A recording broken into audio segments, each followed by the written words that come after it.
Hey all, Peter Zeihan here coming to you from Colorado, and today we are taking a question from the Patreon page, and it's specifically on finance. The person has been hearing that some government decision makers and some folks, especially in the MAGA union, are talking about how inflation can actually be a good thing because it will inflate away the debt and make the overall level of payments that the U.S. federal government has to make relatively less compared to what they borrowed in the first place. And there is something to that. If you have a high inflationary period, then the relative value of the debt compared to what you actually got when you borrowed it does go down, and it does become easier to pay if growth keeps up, and so that income growth exceeds the level of the inflation. So problem number one, let's say that we get 10% inflation for 4 years. That comes out to a total of about a 50% price increase.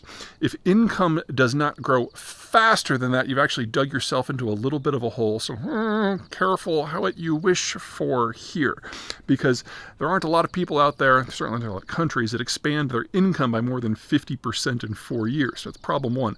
Problem two, inflation doesn't just whittle away at the federal debt, it whittles away at the relative value of everything.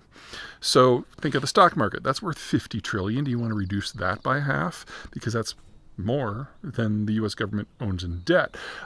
Think about your house.